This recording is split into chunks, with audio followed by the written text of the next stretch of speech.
Irã inicia exercícios militares para confrontar possíveis ameaças. Um oficial iraniano informou que as manobras, que incluem uma divisão aerotransportadora da Força Terrestre, unidade de drones de guerra eletrônica, são necessárias ante a situação atual. As Forças Terrestres do Irã iniciaram na sexta-feira, 27, exercícios para testar a prontidão de voo de mais de 200 helicópteros, informou a agência britânica Reuters, citando a mídia iraniana.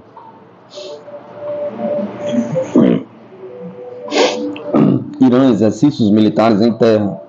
Os exercícios, que devem durar 2 dias, têm como objetivo confrontar possíveis ameaças enfrentadas por Teherã, disse o general de brigada Amir Shizhaki e porta-voz militar. Tropas e equipamentos militares de 7 províncias do Irã participam dos exercícios em Nas Abad, na província central de Isfahan, disse o porta-voz citado pela Tasnim. O Irã iniciou exercícios militares em larga escala, envolvendo todos os ramos do Artesh, que é o Exército Nacional Convencional do Irã, encarregado da defesa territorial e da luta em guerras totais. Isso porque o MRE do Irã alertou que, se o genocídio palestino continuar, os Estados Unidos não serão poupados ao fogo. As manobras incluem regimentos de infantaria, divisões blindadas, unidade de mísseis e artilharia, uma divisão aerotransportadora da Força Terrestre, unidades de drones, unidades de guerra eletrônica e as equipes de apoio da Força Aérea, de acordo com a agência iraniana Tasnim. Ainda segundo a Tasnim, foram disparadas versões modernizadas dos mísseis Shafaq, Almas e Baila Viver contra alvos localizados de 8 a 20 km de distância.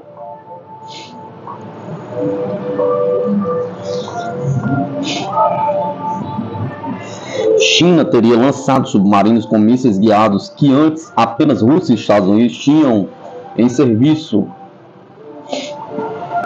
A China lançou seus primeiros submarinos de propulsão nuclear com mísseis de cruzeiros guiados tipo O-93B, de acordo com o último relatório do Pentágono sobre a situação do Exército de Libertação Popular Chinês. Anteriormente, a Reuters informou que a imagem de satélite do estaleiro Rulandao, no nordeste da China, mostra uma classe de submarino nova ou modernizada, possivelmente com tubos verticais para lançamento de mísseis de cruzeiro.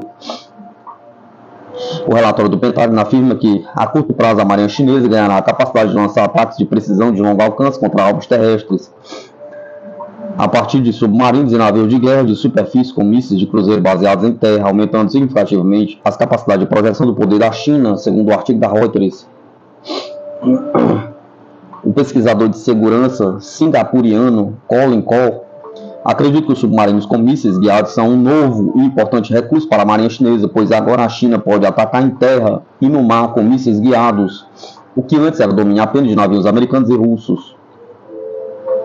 Acredito que os chineses aprenderam com a experiência russa de usá-los para ameaçar os porta-aviões dos Estados Unidos, afirmou o pesquisador de segurança singapuriano.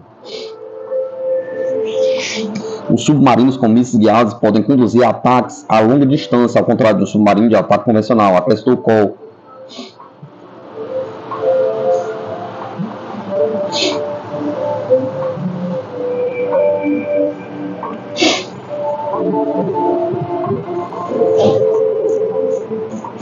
A tensão entre China e Estados Unidos está crescendo desde agosto passado, quando o então presidente da Câmara dos Estados Unidos, Nancy Pelosi, visitou Taiwan e reacendeu o impasse diplomático entre Washington e Pequim.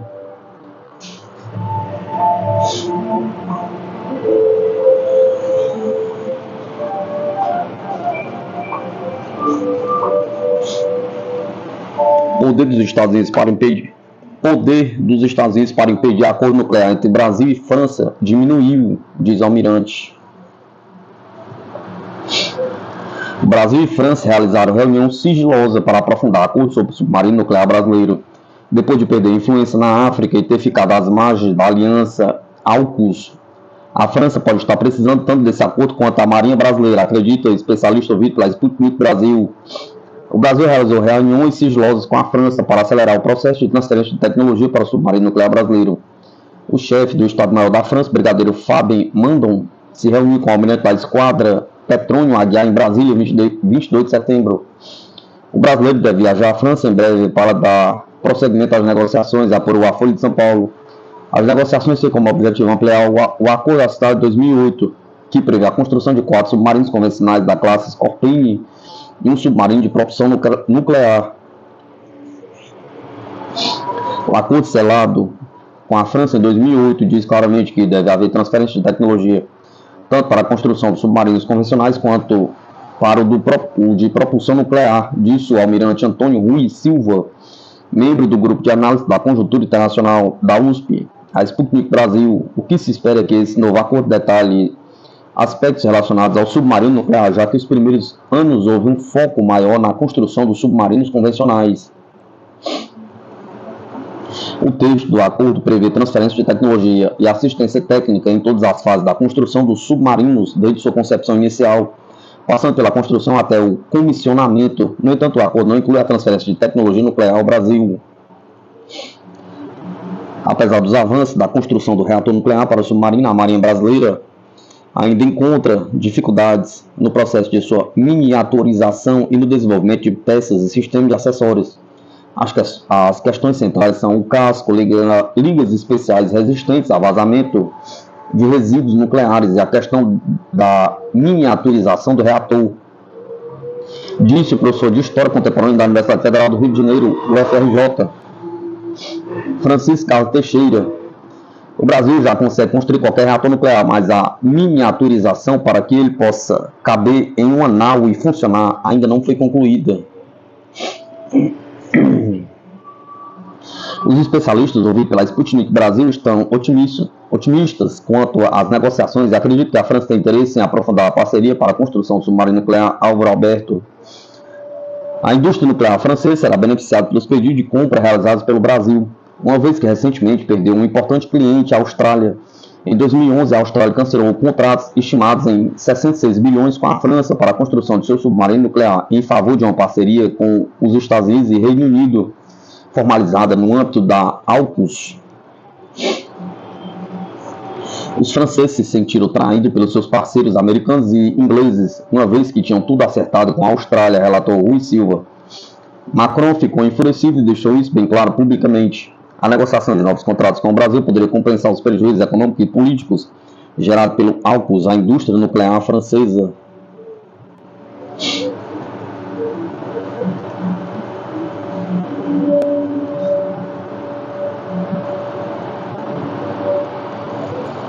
O acordo viabiliza a indústria nuclear e de armamentos da França, que não pode ter somente o Estado francês como cliente, considerou o professor Teixeira.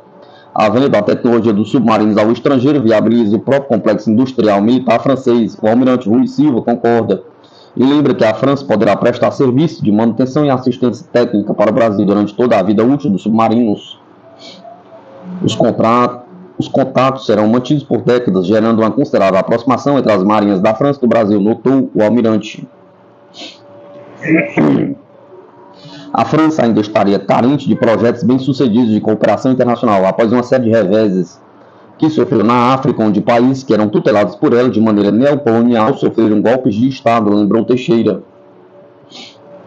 Macron está sem política externa. A França tomou um tombo na África e outro tombo no Pacífico, perdendo seu acordo com a Austrália, disse o professor da UFRJ. Nesse contexto faz sentido que a França volte-se. Nesse contexto, faz sentido para a França voltar-se para a América Latina e para a sua maior economia, o Brasil. A França precisa disso para poder continuar dizendo que é uma potência internacional. Apesar do contexto favorável ao sucesso das negociações entre Paris e Brasília, as partes devem lidar com pressões dos Estados Unidos para que o acordo não prospere, disse os especialistas da Sputnik Brasil. O maior obstáculo para a conclusão do acordo é a pressão dos Estados Unidos. Eles não querem que a indústria nuclear francesa avance, nem que o Brasil implante uma indústria nuclear viável, considerou o Teixeira. Além disso, Washington não quer que o Brasil esteja dotado de uma arma tão eficaz como um submarino de propulsão nuclear.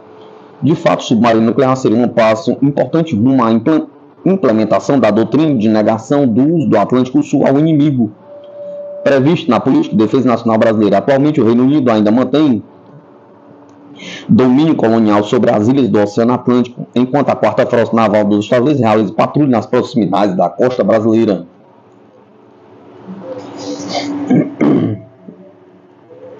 outro lado, a capacidade de Washington de obstaculizar o acordo entre o Brasil e a França pode ser enfraquecida, acredita o almirante Rui Silva.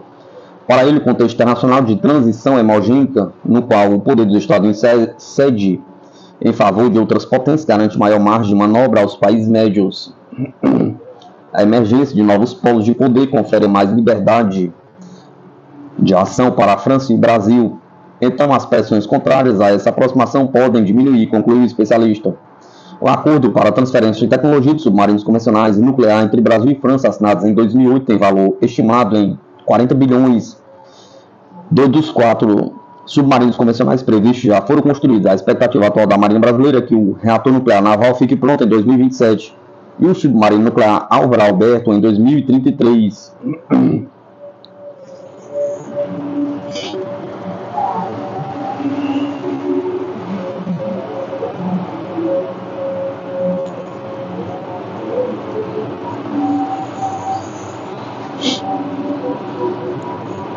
611 dias da operação militar especial nas fronteiras russas.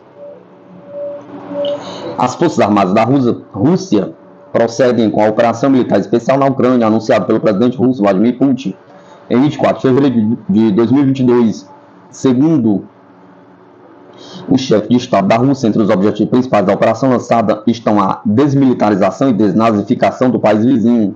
Após mais de um ano de confrontos, o exército russo, junto com as forças das repúblicas de Donetsk e Lugansk, libertou completamente a República Popular de Lugansk e uma parte da República de Donetsk, bem como toda a região de Kherson, área de Zaporizhia, junto ao mar de Azov, e uma parte da região de Kharkovia.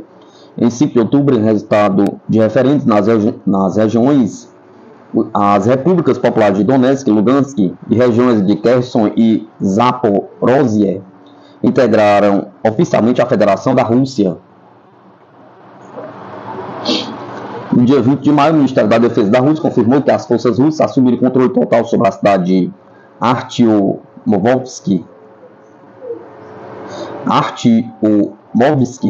ou Bakhmut, na denominação ucraniana, um importante centro de transporte para o abastecimento das tropas ucranianas em Donbass. Durante muitos meses, a cidade foi alvo de combates ferozes. Além disso, recentemente, tanto em Kiev como na mídia ocidental, surgem relatos da iminente contraofensiva do exército ucraniano, entre aspas.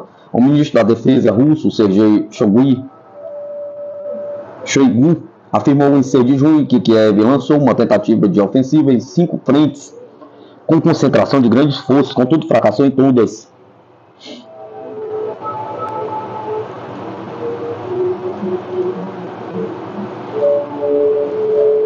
Ex-oficial norte-americano vê choque dos Estados Unidos pelo abate russo de 24 caças da Ucrânia. Os Estados Unidos não podem entender como a Rússia conseguiu criar uma defesa aérea tão poderosa na zona da operação militar na Ucrânia, disse o oficial da inteligência dos Estados Unidos, Scott Ritter, em uma entrevista ao jornal Garland Nixon. Ainda não sabemos que diabos está acontecendo, sabemos apenas que os caças da Ucrânia estão sendo abatidos, destacou Scott Ritter. Preenchemos o céu com nossos radares e sistemas de detecção e orientação por rádio, observando tudo, mas não conseguimos descobrir o que está acontecendo, mas os russos sabem, acrescentou o especialista. As defesas aéreas de produção russa, sofisticadas e de várias camadas, abatem tudo que o adversário descola no campo de batalha, de acordo com a opinião de Ritter. O sistema de defesa aérea desenvolvido por cientistas e engenheiros russos garantirá a Moscou a superioridade aérea na guerra do futuro. Garantirá a Moscou a superioridade aérea na guerra do futuro. Todos os aviões avançados da Força Aérea dos Estados Unidos vão literalmente vaporizar-se no ar em caso de um hipotético conflito, previu o ex-oficial de inteligência. As Forças Armadas ucranianas conduzem uma contraofensiva nas regiões a sul de Donetsk, Artyomovsk e Zaporozhye há 5 meses, lançando nas batalhas brigadas treinadas pela OTAN e armadas com equipamentos estrangeiros. Mas elas não conseguiram obter sucesso em nenhuma das seções do fronte. A contraofensiva das Forças Armadas da Ucrânia não está apenas estagnada, ela falhou completamente. Disse o presidente russo Vladimir Putin, a Ucrânia perdeu 90 mil militares em suas tentativas de alcançar resultados a qualquer custo, como se esse não fosse o seu povo, de acordo com Putin.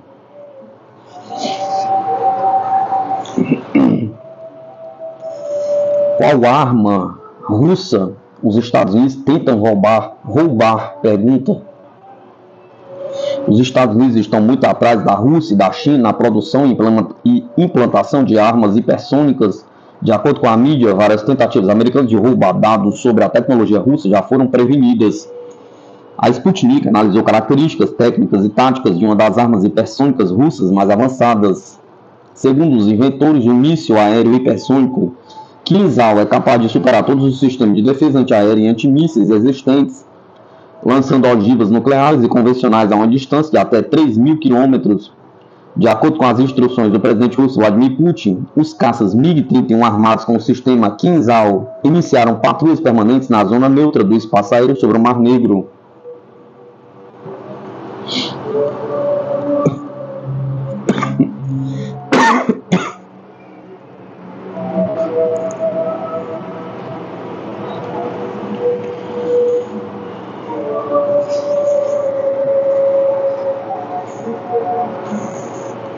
O silêncio estratégico do líder do Hezbollah irrita os sionistas. O silêncio de Sayed Hassan Nasrallah é ensurdecedor, por Julia Kassen.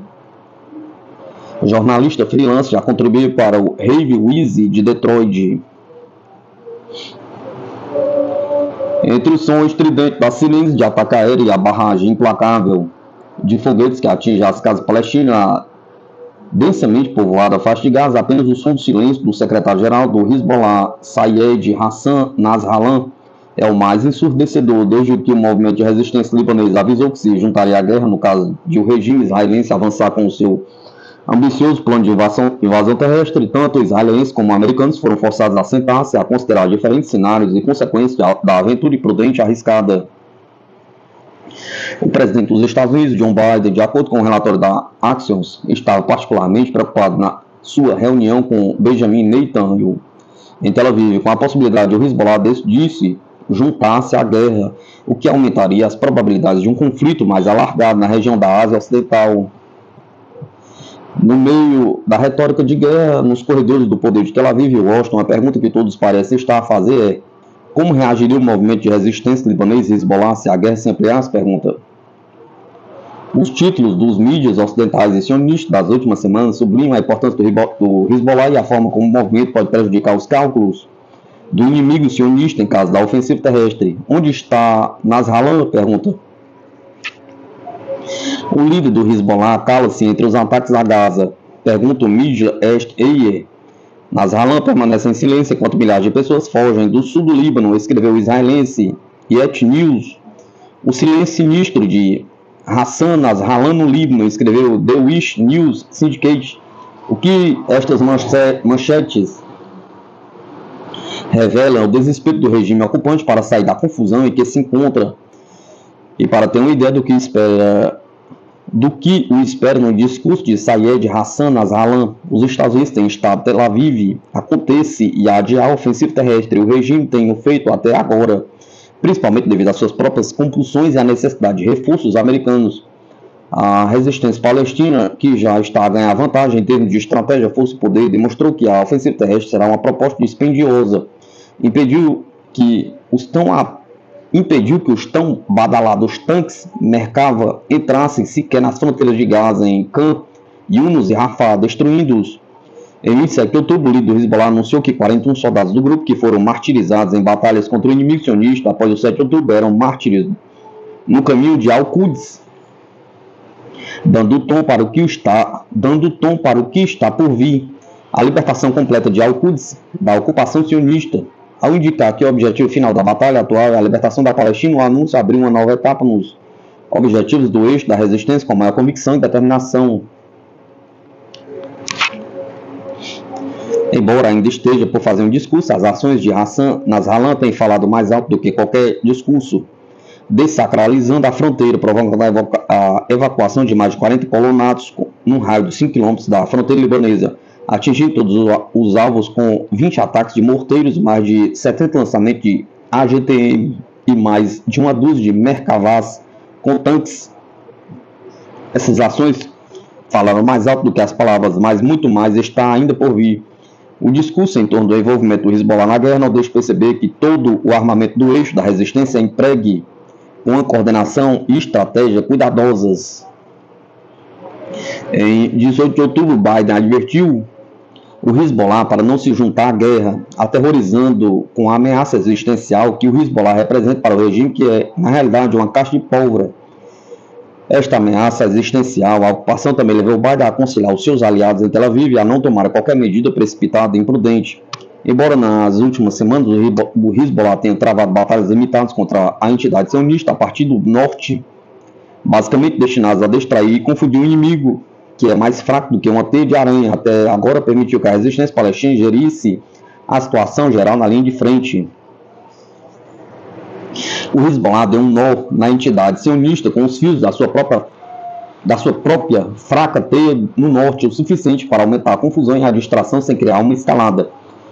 O que a entidade sionista parece estar a implorar é uma resposta no relógio de tic-tac rápido, um sinal, uma resposta, um passo no seu plano para ser vigiado, observado e registrado.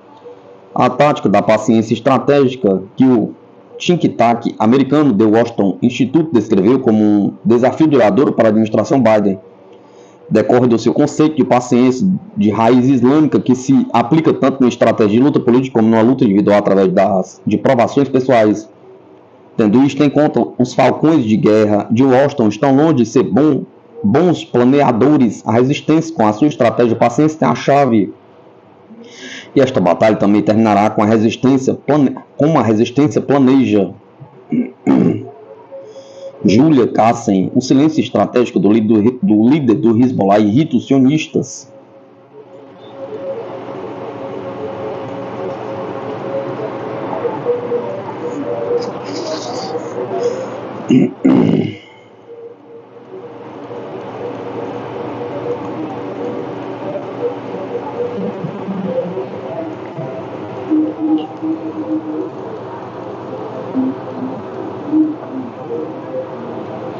A presença de 300 militares dos Estados Unidos na selva da Amazônia pode ameaçar a soberania do Brasil na região? Pergunta. Militares estadunidenses se preparam para vir à Amazônia para exercícios conjuntos com o Exército Brasileiro. Especialistas ouvidos pela Sputnik Brasil analisam as possíveis ameaças geradas pela presença estrangeira na região. O Brasil receberá cerca de 300 militares estadunidenses que desembarcarão em Belém, no Pará, a partir do dia 31 de outubro, para participar dos exercícios conjuntos com os militares do Exército Brasileiro. Os exercícios conjuntos fazem parte do CORE 23, operação que é parte de um acordo de cooperação na área de defesa entre Brasil e Estados Unidos, assinado em 2015 pela então presidente Dilma Rousseff. A edição deste ano será na Amazônia, em regiões do Pará e do Amapá, entre os dias 1º e 16 de novembro. Em entrevista à Sputnik Brasil, especialistas em defesa e segurança analisaram o objetivo da operação e como a entrada de militares estrangeiros em um território tão crítico para o Brasil poderia afetar a segurança e soberania nacional. Danilo Bragança, pesquisador do Laboratório de Estudos sobre Política Externa Brasileira da Universidade Federal Fluminense, explica que esses intercâmbios entre militares são comuns, mas afirma que a presença de militares estadunidenses em território nacional incomoda, mesmo que seja para exercícios. Utilizar o território nacional em regiões como o Pará e o Amapá, que são regiões que estiverem em voga por conta da exploração de petróleo, do acesso ao rio Amazonas, do acesso à própria Amazônia pela Amazônia Azul, causa certo incômodo em setores mais cientes da história das proximidades, normalmente tóxica, em relação ao Brasil e Estados Unidos, explica Bragança. Já Rubens de Siqueira Duarte, professor do programa de pós-graduação de Ciências Militares da Escola de Comando do Estado-Maior do Exército e coordenador do Laboratório de Análise Política Mundial, aponta que os exercícios conjuntos também são uma forma de criar laços entre militares, além de passar um recado de confiança mútua. Você tem uma aproximação simbólica, pessoal e política entre esses dois estados, Brasil e Estados Unidos, demonstrando que existe uma aliança, que existe amizade, reduzindo então certa desconfiança que possa existir entre os dois. A edição deste ano do CORE 23 será a primeira a ser realizada na Amazônia. Questionado sobre o porquê da escolha de um território-alvo de cobiça internacional, Duarte descarta a possibilidade de existência de interesses exclusos por trás da operação. na possibilidade de invasão estrangeira tradicional, ou seja, uma invasão de Estado para contestar a parte da Amazônia em sua totalidade. Muito provavelmente essa guerra não vai se dar na Amazônia, porque a Amazônia é muito difícil de ser ocupada, uma região de mata densa. Se houver uma batalha pela Amazônia, a primeira coisa que eles vão fazer é tentar derrotar Brasília ou obviamente, outras partes do Brasil, explica o especialista. Ele afirma não considerar razoável que os Estados Unidos, por meio de um exército simulado conjunto com o Brasil, treine para uma invasão da Amazônia. Acho que não é por aí, até porque a principal ameaça que temos na Amazônia hoje não é de guerra tradicional, não é de um Estado querendo invadir a Amazônia, e sim a grande quantidade de grupos que são irregulares, que atravessam a fronteira da Venezuela, da Colômbia, do Peru, o avanço do crime organizado brasileiro na Amazônia, que está se associando com grilagem, com tráfico de drogas, com madeireiros, com mineração ilegal. O grande risco que a gente tem hoje não é de forças irregulares, mas sim de forças irregulares, explica Duarte. Ele acrescenta que nesse contexto faz todo sentido a realização de treinamentos na região, que aprimora a capacidade do Estado brasileiro de responder a essas ameaças. Acho que é um dos princípios que vão guiar esse exercício, diz o especialista. Porém, ele destaca que os Estados Unidos podem usar outros meios que não militares para tentar pressionar o Brasil para explorar de alguma forma a Amazônia e ter acesso à água, minérios e riquezas biológicas existentes na região. Eles podem fazer isso por meio de grupos não estatais, sejam empresas ou organizações internacionais, com muito cuidado para não cair naquela teoria da conspiração de que todas as ONGs estão lá a serviço do capital estrangeiro. Não é por aí, explica Duarte. Duarte acrescenta que a cobiça internacional existe, mas isso não significa que haverá uma invasão tradicional, que não existam pessoas de bem atuando na Amazônia para melhorar a situação da região. Danilo Bragança, por sua vez, destaca que a Amazônia é um recurso natural de pé e extremamente rentável. Diante disso, afirma que o Brasil precisa ter liderança e protagonismo para que a agenda da Amazônia seja controlada pelo país. Há interesses nacionais e estrangeiros que são muito lesivos à Amazônia, inclusive no sentido de derrubar a floresta.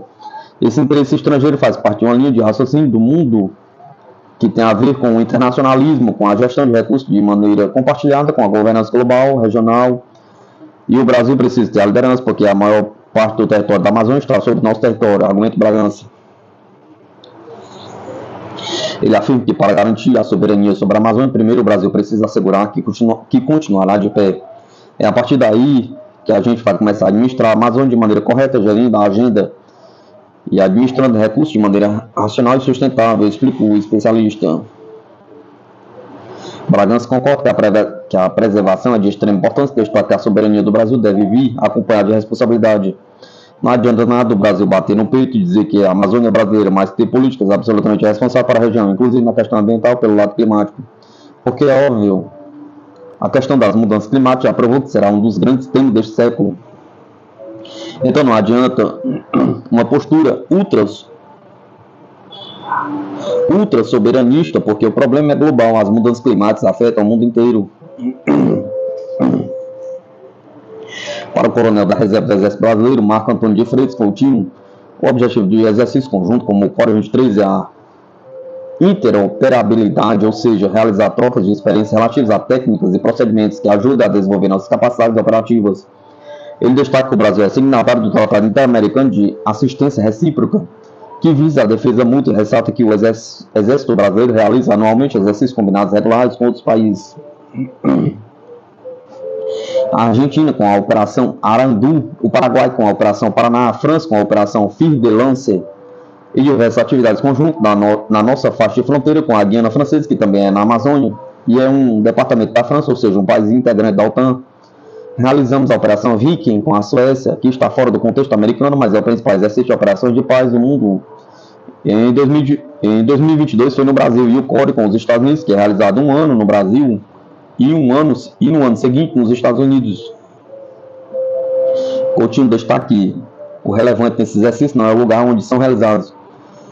Para um exército como o nosso, é importantíssimo realizar intercâmbios com o maior número possível de parceiros internacionais, a fim de obter conhecimento que nos levem a atingir um nível avançado de prontidão operacional, que vão nos permitir realizar a defesa de nosso interesse e de nossa soberania sempre que se fizer necessário. Danilo Bragança concorda em relação à importância de aprender com exércitos de outros países, porém ele afirma que os exercícios conjuntos podem não ser a forma mais relevante para obter expertise.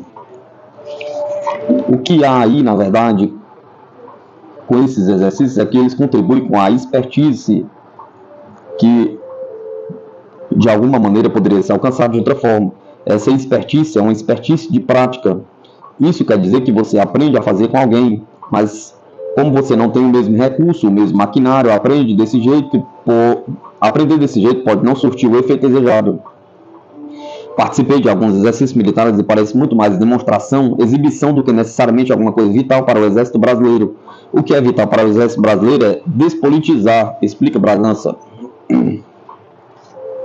Vital para o Exército Brasileiro é ter uma base industrial de defesa com incentivo tecnológico como força, com formação de pessoal, melhor redistribuição de programa de cargos e salários, favorecer melhor praças, cabos e sargentos e desmobilizar a gigante parcela de generais e patentes altas que a gente tem no exército como o nosso, que não tem nenhuma serventia, a não ser tirar dinheiro dos cofres públicos, acrescenta o especialista.